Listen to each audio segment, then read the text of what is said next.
Now for something entirely different, the Nightshades, the plant family Solanaceae. Like the other lectures, be able to describe characteristics of the nightshade plant family, identify a plant as belonging to the nightshades, list several important nightshade species, and contrast this plant family with other plant families. The leaves. First off, this is one of those with branched veins like the roses and beans.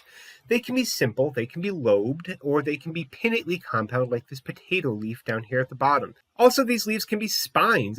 Importantly, do not eat the leaves. You don't eat nightshade leaves, they're poisonous. The flowers. They have 5 petals. They have 5 fused stamens in a cone. Not all of them have that, but a good number of them have it. This right here is a bittersweet nightshade flower. The stigma grows through the stamens. Self-pollination in this plant family can get a bit weird. I'm going to discuss that a little bit later, but more in class with an interesting diagram. The fruit is not a vegetable, but it's probably the thing you grew up knowing as a vegetable. As you see in this Healthy South Dakota, the veggie of the month. It's a fruit. You can see the seeds. Eggplant is a fruit. It's a berry, to be exact. There are also drupes in this family, and there are capsules in this family. There are a lot of interesting fruits in this plant family that you probably have never tried. South America has a lot of these interesting plants that you've probably never tried. They're quite tasty. Hot peppers and tomatoes are 2 examples that come from the South American region that are berries that are found from the Solanaceae. And the fruit's edible, mostly. And don't eat the seeds, though. Some of the seeds are incredibly deadly. Not eggplant, of course. They're fine. Superpower here is that these make medicines and make poisons. Remember, medicines and poisons are 2 sides of the same coin, depending largely on dosage and application. One example is atropine. Atropine can be used to make the eyes kind of dilate. It also has some other medical uses for when the body's having some real issues with heart diseases. Belladonna is the plant that gives rise to that, known as beautiful lady, because it does make your eyes dilate. A common name is nightshade, and yes, that's the deadly nightshade that you're thinking of. Scopolamine and Jimson weed. Scopolamine is good for motion sickness. Jimson weed is good for killing people. The seeds on this are incredibly deadly. You can see the plant right there. If you ground up the seeds and fed them to someone, they will be dead. But if you got the scopolamine extracted and put it in a patch, they will be fine on an airplane if they had motion sickness. Nicotine is a highly addictive compound, and it is found in America's deadliest plant, tobacco. Nicotiana tabacum. The leaves are dried to make cigars or can be ground up and added a few other chemicals to make cigarettes. Nicotine itself is very addictive.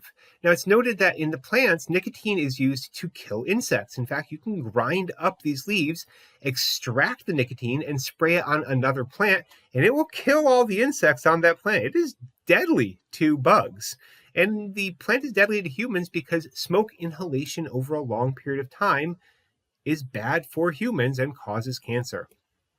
Tomato, Solanum lycopersicum. This is one of these real conquests of humans and plants. They're bred for their large fruits and their red color. Now, they're native to the Andes of South America. Not a super common plant. There's a lot of different species that grow in that area. And what happens is these red berries get eaten. The seeds pass through the digestive tract, and then they are really a lot more fertile once they've passed through some other animal.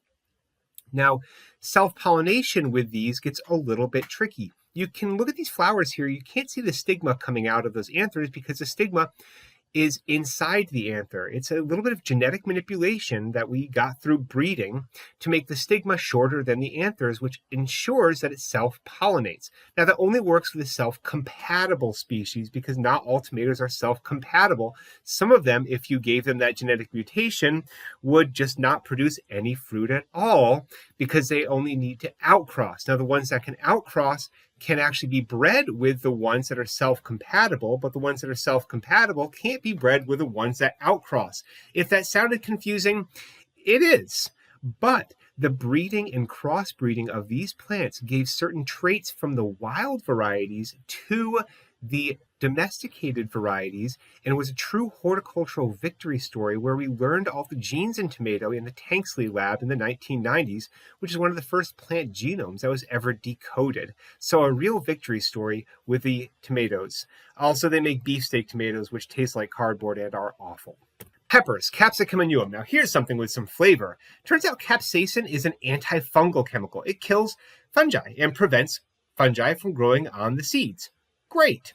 It also prevents fungi from growing in anything you add the peppers to. That's excellent. You can make a soup with this capsaicin, and it will not rot as quickly, which is highly useful in areas close to the equator, which is why a lot of those tropical foods are very spicy, because that prevents them from getting moldy.